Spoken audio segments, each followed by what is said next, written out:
We're all in the same boat. Yeah. Gosh, good thing we're good looking, right? Right, exactly. And funny. We got great Funny. personality. Hi, this is Missy. And this is Elizabeth. And welcome to You Should Meet My Friend. Today, we are chatting with Barbara Lewis. She is the owner and, would you say, sole proprietor of Painting with Fire, author of a book called Painting with Fire, which is all about using torches and enamel to make beautiful, beautiful pieces of art. She's also a grandmother and lives nearby her grandchildren. So if you follow her on Facebook, you get to see her adorable grandchildren all the time. I have taken some classes from Barbara, and so that's how we've connected. But what caught my attention is that she posted recently that she wanted to start a podcast. And so I thought, let's talk about that. Let's talk about why you want to start a podcast and what you want to say, because I was really interested in what you had to say. That's a good question. I wanted to address how you navigate the new terrain when you become a widower. Mm-hmm. And because it's very different. And in my situation, my husband did everything, literally. He did all the cooking, he did all the finances, he just took care of, he did all the negotiations with contractors. Everything was done right. And here I am now alone and don't have those skills, even the cooking skills. I live on cottage cheese and yogurt anyway. So there's a lot to learn. And I thought maybe that I could be helpful, or as a community, we could form a community and we could help each other. Yeah, absolutely. Other than the practical matters of day-to-day living, what were some of the things that you have learned as a widow? How not to overspend. No, I never learned that. I have never learned that. I don't really know how to answer that. It's you just take it one day at a time, and you find yourself becoming more acclimated, and then it just feels like life. It doesn't feel like there's these big revelations. And yeah, the first year was difficult because there's all this paperwork and everything. Second year is a little bit difficult because now it's setting in that he's not coming back. It's real. And then the third year is more acute of the second year that this is it. But then you start to make a life for yourself. And there are a lot of people in this position right now because the baby boomers, we're all reaching that age. We're all losing friends and spouses. So it's a lot of people that are experiencing this. Your story resonated with me. I've recently started to do a little bit of research on my own grandfather who died at 51, which is the age I am. Whoa. And I have copies of letters he sent to my grandmother when he was trying to woo her because she was dating someone else. Mm-hmm. And he was a truck driver. Well, he was at school and then he was a truck driver. So he was corresponding with her through letters. And so it got me thinking to ask questions because I haven't heard a lot of stories about him and I wanted to know more. Right. And so he was 51, which meant my grandmother was probably about 48 when he passed away. And she had two teenagers and she had a farm to come home to. And she is probably one of my biggest inspirations just because she did it in a time in the 60s when I think women were just supposed to go out and get married again, but she never married again. Yeah. And so she continued to farm and work and take care of kids. And to this day, we still have that farm thanks to my grandfather just being an investor. I've often thought I missed the opportunity to talk to her about what it meant to be in that position at the age of 48, to lose her husband. And it was sudden and she didn't have a plan. She had her whole life ahead of her. You think about how many years, and that would be a tough decision to decide whether do I go alone on this or do I try to find a mate or somebody that would share this experience with me. Mm-hmm. Yeah, because she died in her 90s, so she lived quite a long time without. Yeah. And I think what I admired most about her was I never felt growing up that she was missing that part. That she had a love and he was no longer with her, but I never felt like she needed another man in her life. She was very independent. She was a fierce negotiator. She stood up for herself and others, and she was just matter of fact, and people respected her. And so I don't know. I just never felt like she was missing He anything. sounds like a great woman Oh, she was amazing. and a Yeah, great example for you and the family. Oh. Yeah. for sure. And in fact, being a military spouse and having my husband gone so much, and she is probably one of the reasons I was able to do what I did, because I was just, I don't know, I just always admired her. She practically raised me because I was at her house all the time, not because Well, I didn't have loving parents, but I was just like, yeah, I grandma's didn't pretty have cool. those either. And my grandmother was amazing. She was 5'11". She Yeah. was born in 1899, very tall. Wow. Wow. And she lost her husband when my dad was 7. So Wow. she lived like your Yeah. grandmother. Yeah. And she started losing her vision. And it's funny, her family owned a grocery store in DC. So Ooh. they had a cook at the house because there were so many kids. I think they had 8 children. So the cook never let the kids go in the kitchen. Oh. And so she didn't know how to cook when she got married. So her husband, he was in the Navy. They went to California and she took cooking classes. And then over the years, her vision failed early in her life. And she never used convenience foods because she could never read the directions on how to do Oh, it. wow. So everything was Oh. always made from scratch. And Yeah. I just admire her so much. It's nice to have those people in your life.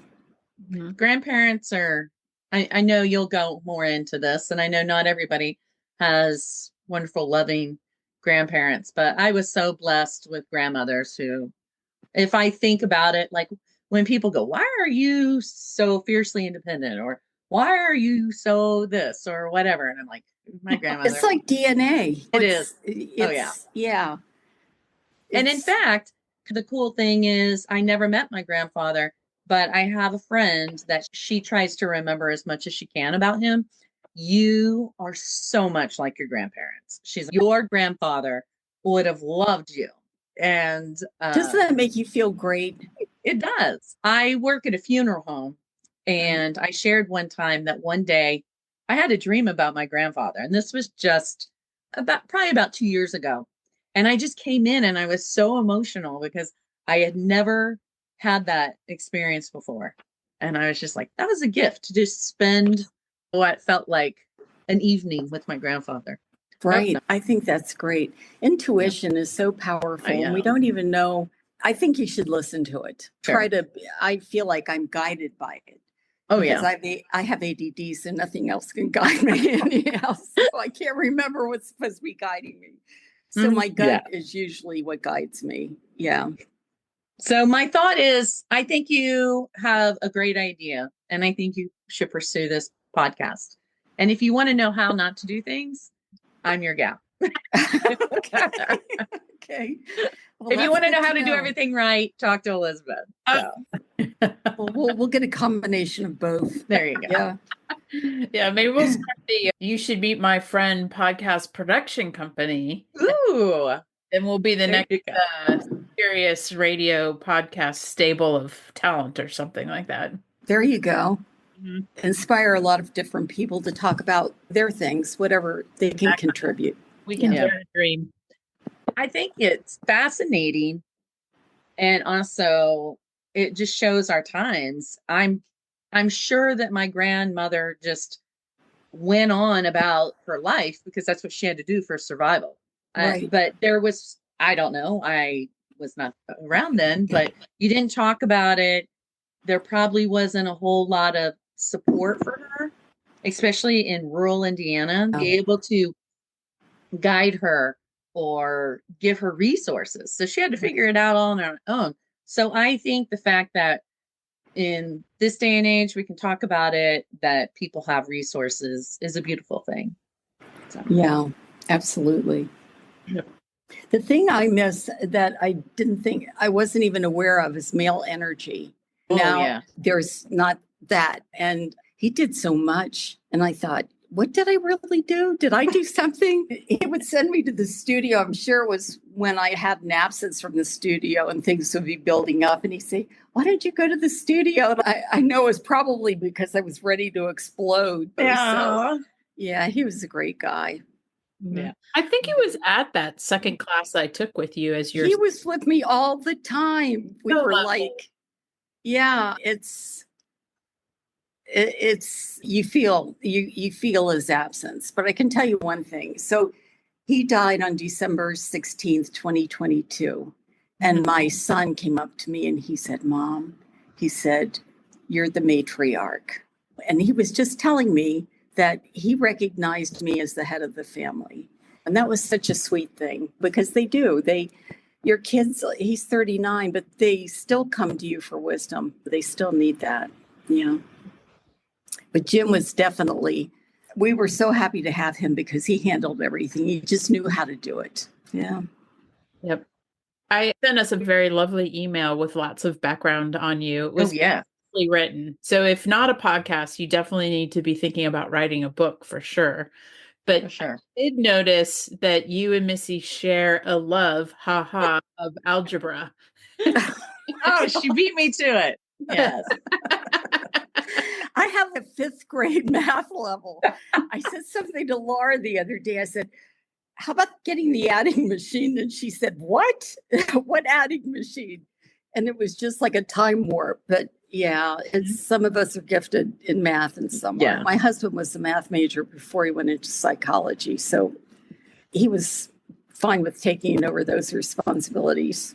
Yeah, it's like the most used app on my phone and my computer is a calculator app. Like, ask me to do public math. Oh, God. Well, we were talking the other day. I saw, you always see these videos of people trying to punk young people in making change. And it infuriates me because I cannot make change. And I am 51. And I don't know. I'm missing that part of my brain.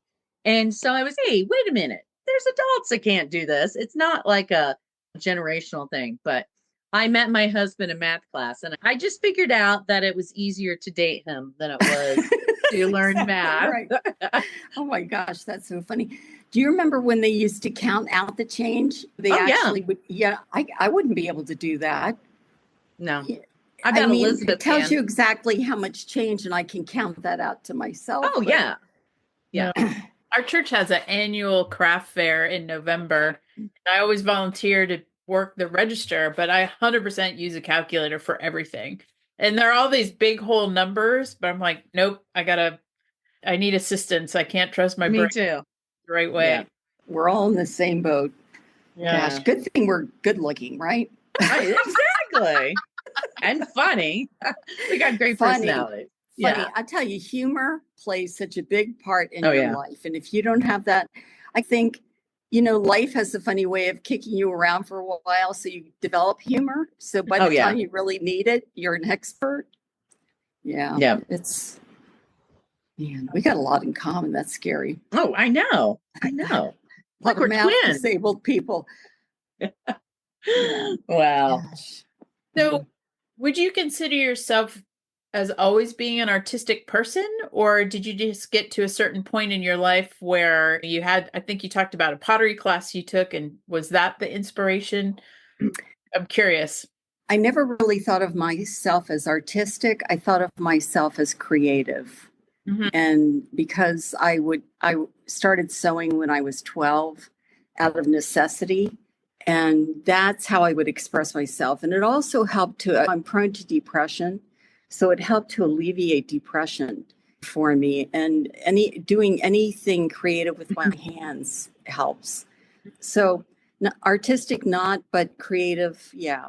So what would you say to someone like me who thinks, I do not feel like I have an artistic bone in my body, creative or artistic?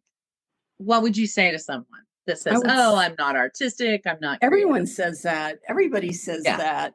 I say, look at how you're dressed. Look at the jewelry you put on. Look at this. Look at your hair. It's how you present yourself. That's artistic and creative. It's not your home, how you arrange your home and the things that you do and your plants, your garden, all of that. That's all artistic and creative. So people are harsh judges of themselves, and it's easy to go down that path, but don't do it. Don't do it. Just look at yourself and just say, look, I put on lipstick today. I look great. I'm artistic. I'm creative. Yeah. Honestly, I think getting through a week of appointments and schedules and tasks and winding your way through how to get what you need to get done, I think takes creativity more than science sometimes. It definitely does. I'm famous for, I can ask someone a half a dozen times, now, what time is our appointment? And I'll write it down, then I don't trust the number I just wrote down. What time is the appointment? It's not, I mean, it might be a day apart or something like that, but if it's going to get screwed up, I can screw it up, miss the appointment. So go the wrong day. What are you going to do? Just accept who we are and hope that other people do that too. So tell me more about when you ended up being a potter and then how that turned into torch fire enameling. Okay. I started back going to college I was going to study apparel design. So I took one class at the University of Maryland because they had that program. And then I found that I was going to need drawing, painting, color theory, all of that. So I took that at the community college, which was directly across the street from where I lived in that community. So when I started taking those classes, they were prerequisites. I took ceramics as an elective. And when I took ceramics, I was like on fire because here you can make this beautiful bowl. You can take a already made bowl and then you just put clay in it and then you fire it and you take it home. It's not like painting. You have a bunch of paintings in a closet somewhere that you're not going to bring out for a while. Mm-hmm. So I got really, I just was really on fire with that. So I started searching for schools that had ceramics programs, and GW had one, and it was a place that I could get to. And it was not inexpensive, of course. Mm-hmm. But yeah, and then I just I learned as much as I could about firing, about glazes, what the different colorants would be, like what would copper do if you put it in a kiln that reduced oxygen. So with the torch-fired enameling, I just translated that information from a kiln, 40 cubic foot kiln, to a torch. And I was able to get special effects the same way you would if you were firing a big kiln by reducing the amount of oxygen. So if you overfire copper, it starts to get red. There are little red dots that come to the surface, and then you get the green of the copper. That just helped me a lot to be able to have that information. So I think that was valuable. Mm-hmm. And I still do pottery. I don't have access to a gas kiln, but I still like clay. Yeah. Wonderful. Utah State has one of the career ceramic degrees or they're well known for that. Yeah. Yeah. They're known for that. Yeah. I have a friend. She moved from here to Virginia to work in ceramics, but she was getting her master's here. And until I met her, I was like, I had no idea. But then since meeting her, my son's high school just announced some improvements they're doing. And one of those is the kiln at high school. So they're putting money into the kiln. And I thought, that's awesome. Because that is awesome. Yeah. I used to think ceramics were those Christmas trees that you painted. Yeah. That's what I thought ceramics was. I thought, no, that's a bad word for this. That's what it is. Yeah. Yep. And most people, if you say that you're a ceramic artist, they still might think that it's toward ceramics. Yeah. Mm-hmm. Yeah. So I just learned as much as I could. And I took a workshop with a guy who did something entirely different. And what he did was, instead of a glaze, which is glass, right? So for torch-fired enamel is glass and glaze is glass. So you think of it's just glass. Instead of it being on clay, it's on metal. This workshop, what he did was he fumed color onto the pot. You create the pot, you buff it up with your hands, you put something called terra sigillata on it, which is, the translation is fine earth. So it's a type of slip that you put on the pot and you can buff it with your hands. It gets a beautiful sheen. And then you put it in a container surrounded with vermiculite and other colorants, and it just fumes the color on. So I started doing that, and that's the first time I started having the idea about a book. But my kids were too little then. Yeah, and I won a $500 award for the pot that I made at school. So that was very encouraging. But yeah. When you said in your background you gave me that you were for mid-40s graduate student with, I would assume, 20 somethings. So what was that experience like? The graduate students, a lot of them they were still younger than me, but not by a whole lot, because a lot of them graduated from undergrad, had a break, and then gone back to school. Mhm. But it was great to be around them because they already had a lot of knowledge. The main professor at school was from Turkey. So he was an expert in what they call soft slab techniques. So he could build big things that were undulating, and he knew how to support those. And then I had a professor who specialized in teaching people how to throw on the potter's wheel. So when you're throwing on the potter's wheel, you can only really see one hand. You're seeing the outside hand, but the inside hand is doing most of the work, and you can't really see it because it's inside the vessel. And there was a project at the Chrysler Museum, I think that's in Virginia, and they came up with terminology for all of these movements of the inside hand on the pot. It was a great opportunity for me to be able to study with her too. Mm-hmm. My most beloved aunt, my dad's sister, she in her 40s went back and actually got a bachelor's degree in engineering from the Colorado School of Mines. And she had a lot of interesting stories, but she said occasionally her fellow students would ask her for money, like if they could borrow $20 or something like that, because she was older and married and probably had $20. Probably had $20. Yeah. That was the line in the sand she would draw. Whatever they were asking for, 20 or $40 for the weekend, she'd be like, nope, I don't think so. That was good because she would have become an ATM. If she had given it out once, forget it. Yeah. That's funny. No, I guess I look too poor. Nobody asked me for any money.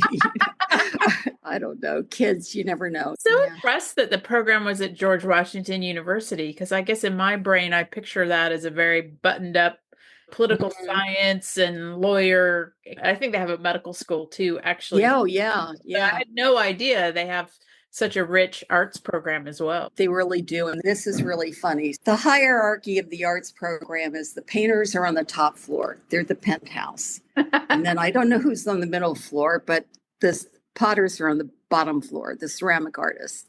So we're like in the basement. They want to keep us hidden because we're usually dirty.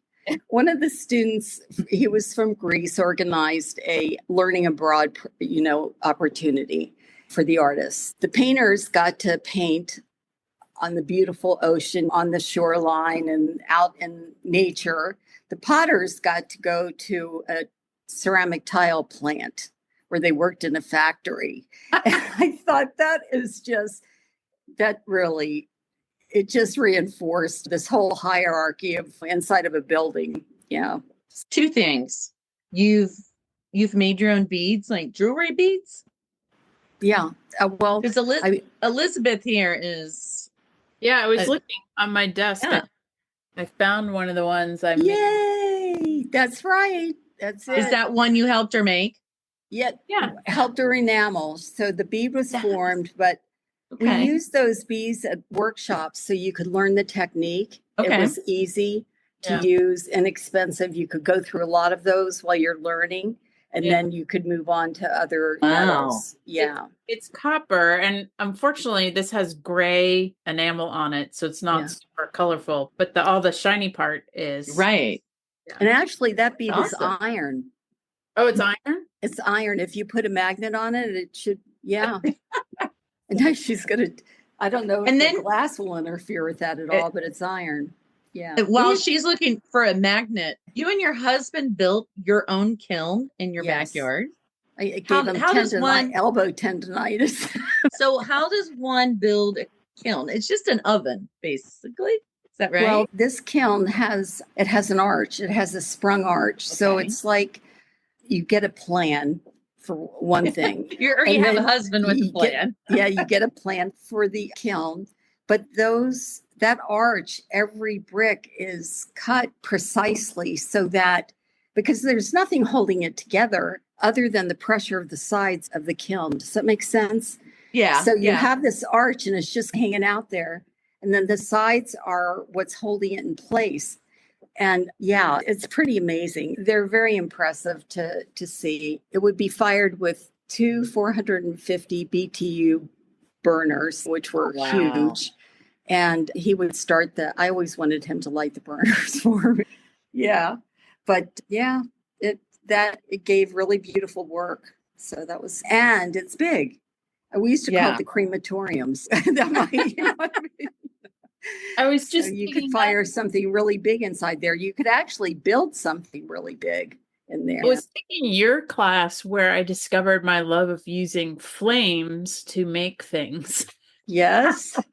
Yes, that's scary. I graduated into lamp work bead making, which is for Missy, that's melting glass to make glass beads. That takes a lot of control to melt the glass, to get it to the shape that you want. It takes a lot more expertise and study and stuff. Very rusty. I have a lot of dusty equipment that I need to dust off and actually get back at it. Yeah. Yeah. I know.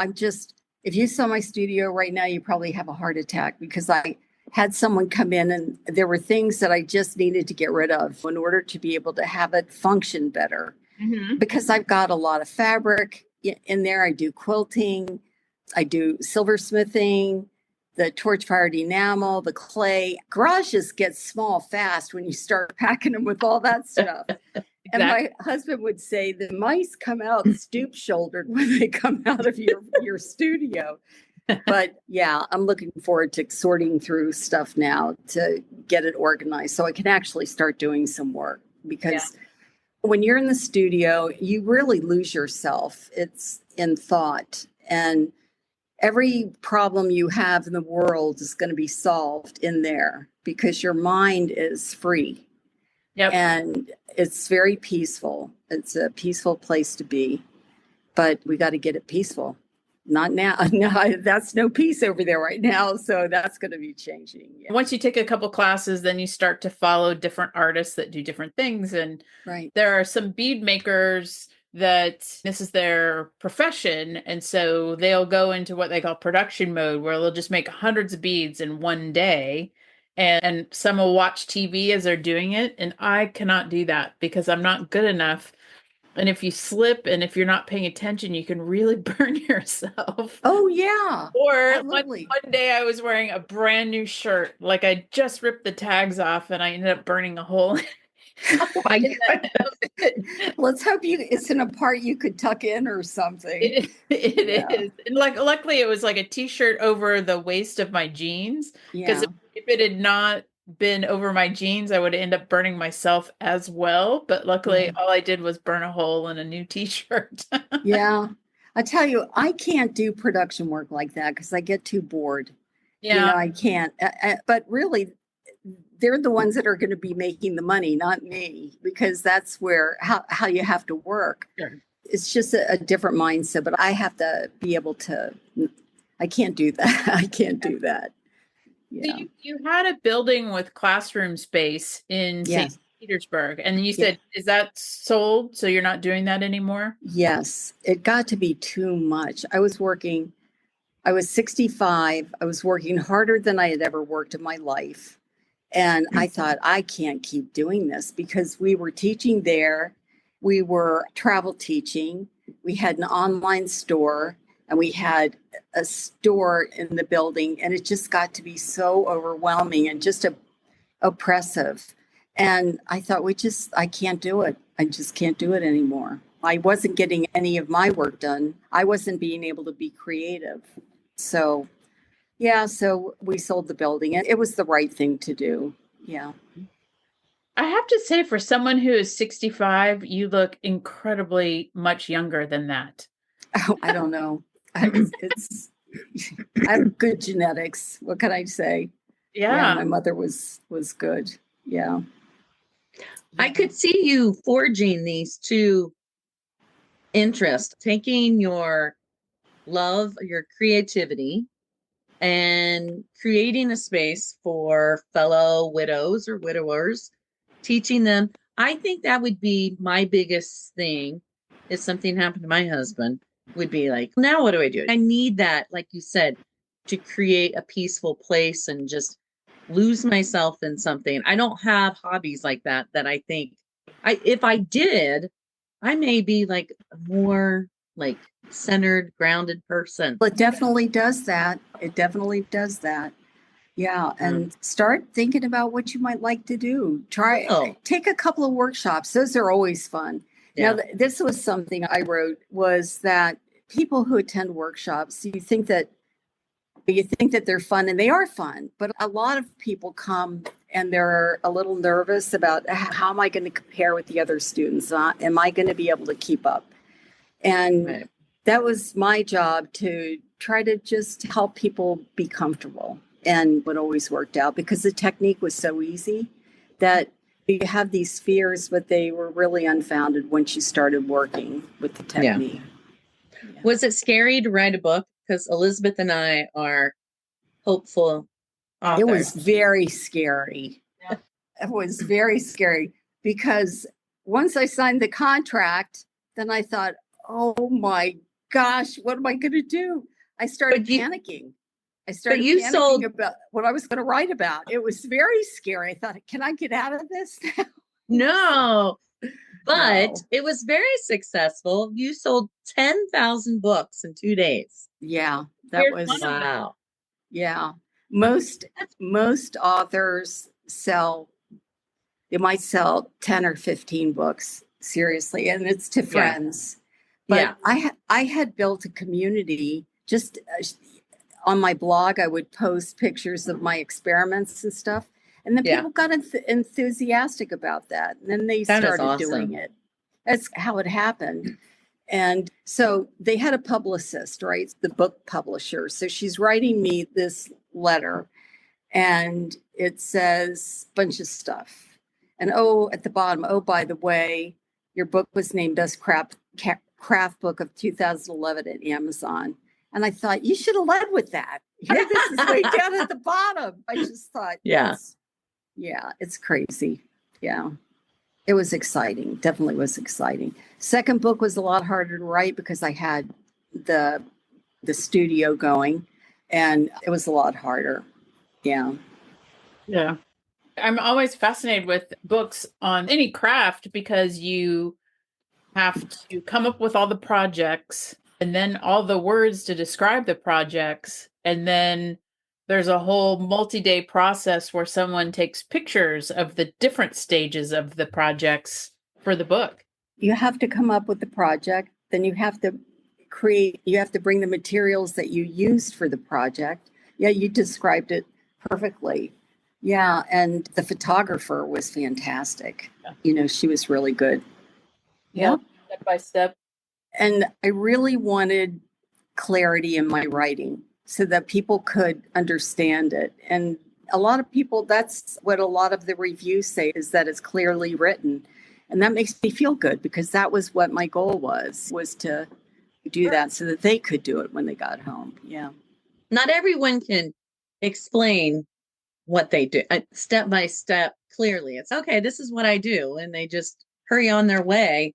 So not everybody who can also teach. So that's true. I believe that's true. Yeah.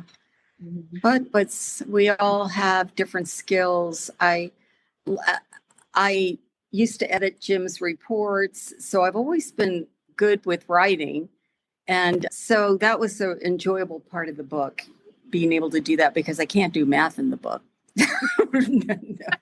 No one would buy that book. Yep. Yeah. Which reminds me, I am going to see if I can get tested. I did not realize that they're just like with reading, they can basically test you to see what grade level you're at. To do that, you should do it because I should. What is the American Disabilities Act was passed in 1990. Think about that. Here, it was only a couple of years before I'm going to college. Right. I could have been screwed. But all the times that I said to teachers, counselors, other people, I am horrible at math. No one has ever said, hey, maybe you have a disability, or maybe there's an answer as to why you're bad at math, instead of just think it's made from the devil. I But, would, Right, like yeah. devil made it. I would laugh because my mom is a special education teacher.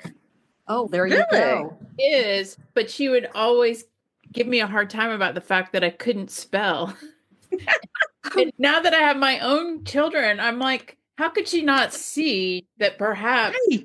I had a problem that it wasn't me being lazy. It just doesn't click in my brain. How could my husband, who's a psychologist, not tell I was depressed? Aw. Yeah. And when I look back at pictures, I think, gosh, I was depressed probably my whole life and didn't, you just, Yeah. Are you still with us? She froze. Oh no. There we go. are we here? I'm We're sorry. here. I still had juice on the thing and I plugged it in and then my internet went out. It's crazy. I'm sorry. No Oh. problem.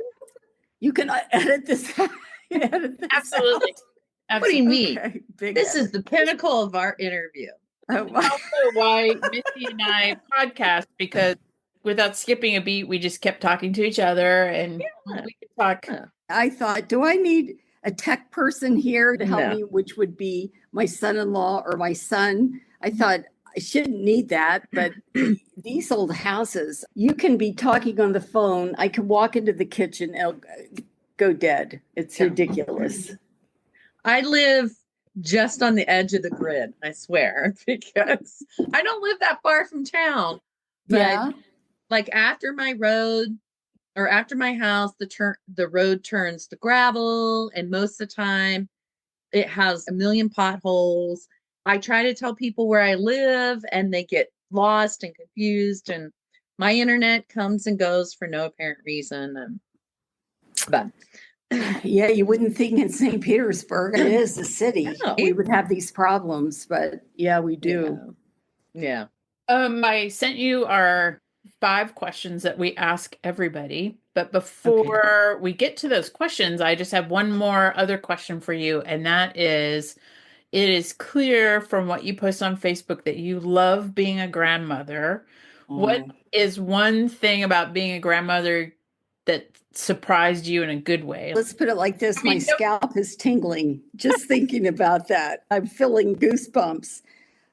My friends, when they became grandparents, they lost their minds. I was convinced they went crazy. And I don't know, it's just this, it's so subtle. It's not like it's a big thing. You just find yourself falling in love. And then as they grow and then they call whatever your name is, for me, it's Nan. And now Ella's able to say, I love you, Nan. And I pick her up almost every day from school because I'm so close. And being a part of that family, it's just a wonderful, I don't know. And there's parts of you want to impart on this little person that you want to share. I don't know. It's just love. It's just pure love. I almost feel because hopefully, if all has gone well, you're a lot wiser about yourself and the world by the time you are a grandparent age. But it's too bad that's not when you parent, that's when you grandparent. I know. Experiment on your actual children. And then when you're a grandparent, you're like, oh, these things over here, they're not important. Here's the really important thing. Right. Parents, the thing is that there are so many demands on parents. You're working, you're cooking, as a grandparent, I don't have all those responsibilities. We can just have fun and indulge the child. And there's just a lot of responsibilities when you're parenting. It's just, no way around it. Yeah. Well, and what a joy to live close. And then you can tell your kids, hey, just wait till you get a grandmother. Yeah. Yeah. Yeah. Yeah. My grandmothers made, what do I want to say? The most everyday things were special. Like I remember having so much fun washing dishes with my grandmother. I currently do not enjoy that. So obviously it was a grandmother thing, but just baking. My one grandmother sewed, and she spent summers trying to teach me how to sew. She could can anything. But it was just the everyday things that they made special. I think that's what being a grandparent is all about, is just, I have such great memories. And me and Chris, we have been blessed with wonderful grandparents that even our kids got to experience some of them. I So, keep hoping one day I'm going to post a picture of jewelry on my Facebook page. It's dog, it's either Tashi or Ella, and it's kids stuff. There's one thing that happens, and this is so Ella loves these hamburger pickles, the dill chips that you put on a hamburger. And somehow or another, this is our thing. I eat bread and butter pickles. She eats her hamburger pickles, and we're just eating right out of the jar. She doesn't want to. And I think I did this once with her, and now it's become my thing with her. And she identifies that as it's just for me. Nobody else can do this with her. And it's funny, but it's special. It's so special. And we're talking, we're each eating our pickles. I said, it's a good thing you don't have high blood pressure because you'd be in big trouble. yeah. Yeah. I loved being sick because my grandmothers would always make special food, like when I was sick. It's funny because I read something about the stay-at-home parent when the child's sick, that they're getting the best of everything because of the appreciation the child feels towards you. And they're getting all the good stuff by being at home with a sick child. Yeah. I don't know that I thought about it then, but I'm pretty sure I probably pretended to be sick. My mom will listen to this and she'll be like, really? I don't know. Did you do that? Yeah. I'm not too many, to be honest, but both of my grandmothers, if I was sick, they were the go-to person. And just my grandmother made the best homemade tomato soup. And to this day, I'm like, I don't want it out of a can. I want you to make it. Yeah. And, That is so funny. My grandmother used to scratch my back to put me to sleep at night. So that became my husband's job. Oh, yeah. So it's nice that we have those memories. Those are so special. And Absolutely. even at the time before they became a memory, it was special. Oh, yeah. Yeah, that time. We'll segue into our questions. Oh, yes. And this is a good segue because we know you're going to write a book about your life. We just know it. We know you've written two. So why not another one, right? What would the title of the book about your life be? That would be Flip the Script, because we are born into a family and the script is their script, but we're part of it. But we don't have to stay part of it. We have to develop our own script. And it helps to have people who are looking out for you, who want your best interests, to be part of this as you're developing your script. You need to be very careful. This is something I learned along the way. Just be very careful with your mental health. We're careful with our physical health, but a lot of times we let people in that we shouldn't let in. And so just be aware that's precious, just like your physical health is. Yeah. And be mindful of that. And surround yourself with people who are like you, who are your tribe, right? Yes. Mm-hmm. That's great advice. And that sometimes you have to kick people out of your life because they are not good for your mental health, nor for that nucleus family that you've created. My therapist said, you are so protective of my husband's 6'2", and all of my boys are 6 foot, and you're so protective of them.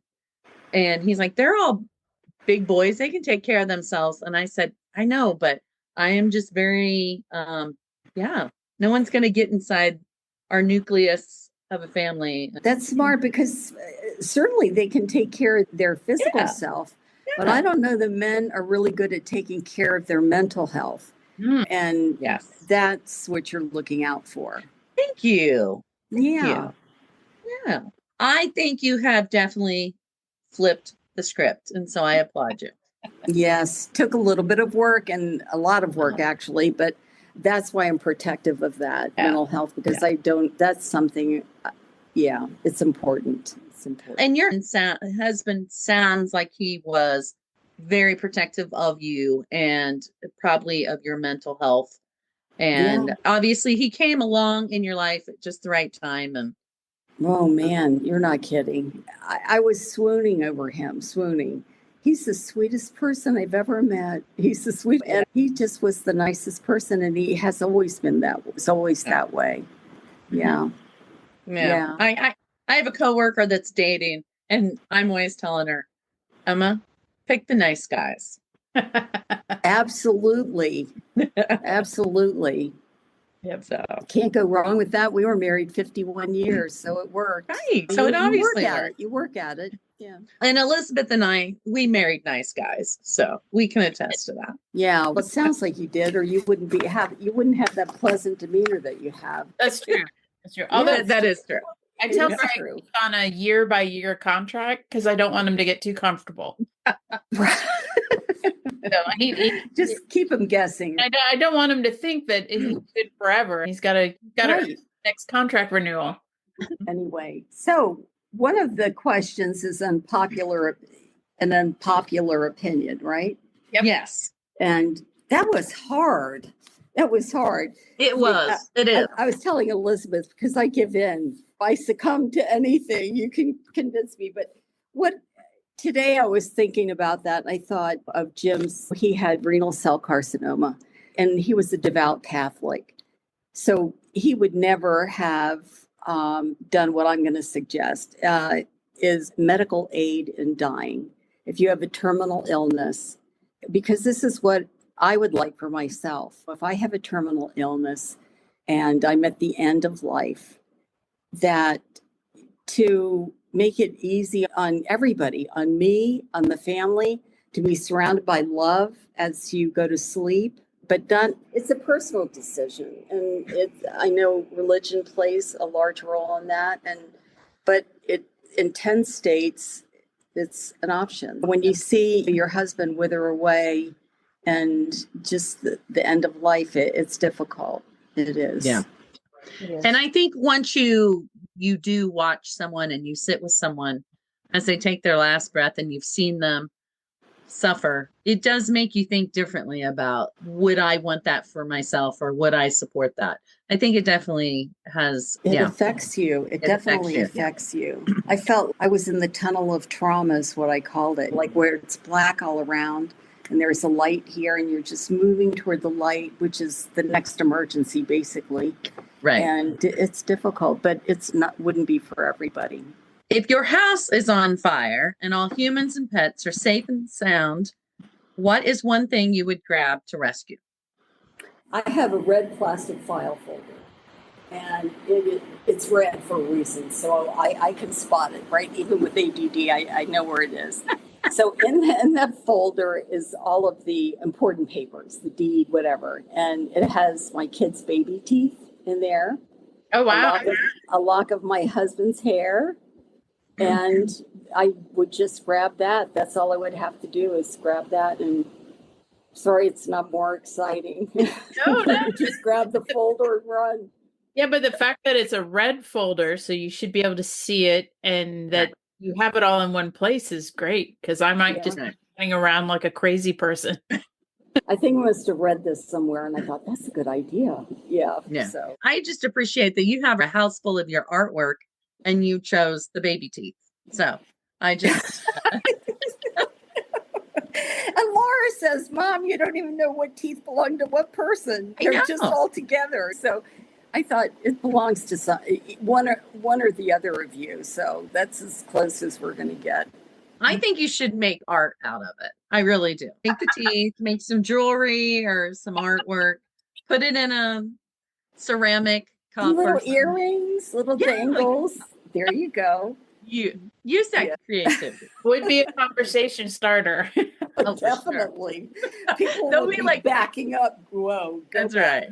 They'd be like, are those real teeth? Yes, they are. They're my children's. So, what organization do you support that you would like to share with our listeners?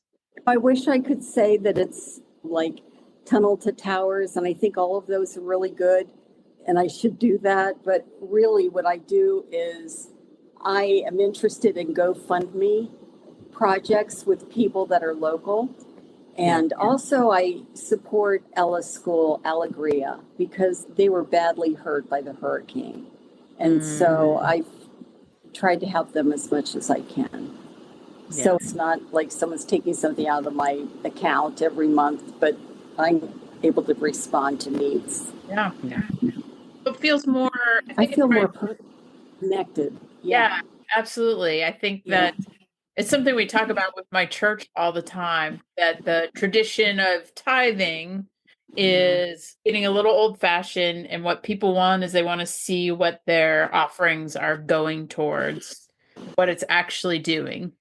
I think that's really important. Mhm. Yeah. And I love local things. I don't know. At the beginning of the year, I was like, I need to really focus on my local community, shopping locally, spending my money locally, and also donating locally, especially those entities that not everyone knows about. And No. so I've really And they- tried to focus on things like And that. they could be gone. But they Exactly. could go. I think that's really important. I think that's Yeah. smart to do that. What friend do you have with an interesting story to share that we could possibly interview next? I think Lisa Presnell, she's a local photographer, but she's also a big dog rescue advocate. Ooh. And she has gorgeous photographs. And she's a beautiful person on the inside and outside, but she rescues pit bulls primarily. Ooh. And she has some really beautiful pictures of her with pit bulls. She would be a good person. How do you know her? I know her through our community. Our community is part of an artist enclave. Okay. There were so many artists living in this community that they came up with the designation that it's an overlay. Artists here can work, teach so many days a week. They can sell from their house so many days a week. We have the artist tour that's coming up, and that's where I met her. Yeah, definitely look at her photographs. They're very inspiring. So I lost some of what you said. Can you tell me again about the artist enclave? So there were so many artists living in this neighborhood that the city council came up with what they called an overlay district. So it means that there are stipulations. You can't have regular hours. So as an artist who lives here, you don't have to have a separate studio. You can work from your home. So you can teach students, you can sell from your home and participate in the artist tour that we have. It's coming up in March in a couple of weeks. And that's where it's an open studio. Anyone in the community, and actually anyone in St. Pete or beyond, can come and take a tour of artists, see them working, and look at the artwork, buy artwork. Yeah, that way you don't have to be a commercial building per se. You just have You have to have a business license. That's one of the big things. So very simple. It's a very simple thing. And yeah, and it's nice to have a group of artists. Actually, artists usually a lot of times go into impoverished areas and better the area. And then they get the benefit of that. Very cool. We can't thank you enough for your time today. It was out of the blue because I haven't taken a class from you in so long. But I always want to thank guests for stepping out on faith with us as we pursue our project to have this podcast. I appreciate you. This is great. It's great what you're doing. And you're giving me inspiration for moving forward. So you'll be hearing from me, unfortunately, or fortunately. I'll look to you all for some guidance. Oh, absolutely. Thanks so much, you guys. Well, I thank really you, Barbara. enjoyed You're talking lovely. to you and being able to express some ideas. And hopefully all of us will just keep moving forward and keep growing. Thank you for introducing me to Barbara. She seems absolutely delightful. She looks so young. Yeah, I know. In her 60s. That's amazing. I grew up with older grandparents, or maybe in the 70s and 80s, people just looked older. People have definitely redefined grandmother for me. She seems like she's high energy and involved, and yeah. So delightful. There's a lot to dislike about being online and the internet and the kind of people you connect with. But when you come across someone that said something interesting, because she said, "Hey, Right. I'm thinking about doing a podcast," and had this write up on what she thought, I'm like, wow, she'd be just really interesting to talk to. And Right. sure enough, she agreed. Yeah. But being able And- to make those kind of connections feels rare lately Yeah. in our world, that someone you haven't talked to in a while is willing to come chat with you. But Yeah. when it works, it's really awesome. I think he's an author, a guy that I follow, and he talked about that very thing. Listen, I know everybody's vowing to leave social media and how destructive it is, but he goes, I really try to control the content that I allow in and that I put out. And he has a large following. I can't imagine not having all those connections, and they're beautiful connections. And I've had a lot of great conversations with people because they'll post something and I'll send them a private message and say, hey, I'm sorry you're going through that, or I agree with your line of thinking, or just whatever it is. And they're people from 20 some years of moving around in different places. And there's no way I could write to those people or have all their phone numbers and still connect. So I do still appreciate social media and the connections you can make. So Much like you guys, we just helped get a family settled from Right. Afghanistan. And so we have a local Buy Nothing group, which is where you, Right. if you have useful things that you don't want to throw in the landfill. And I got so much stuff from my neighbor, Awesome. carpets. And what else did I get? Twin bed frames and a desk. And so I wouldn't be able to do that without the group on Facebook. And Right. it meant that the money we set aside from our church to settle this family went so much further because I was able to get a bunch of stuff as donations. Right. Okay. All right. Okay, my friend. I will talk to you later. Have a good week. Thanks. You too. Bye-bye. Okay. Bye-bye. Find us at facebook.com/YSMMF podcast and Instagram at YSMMF podcast for episode announcements. Thanks.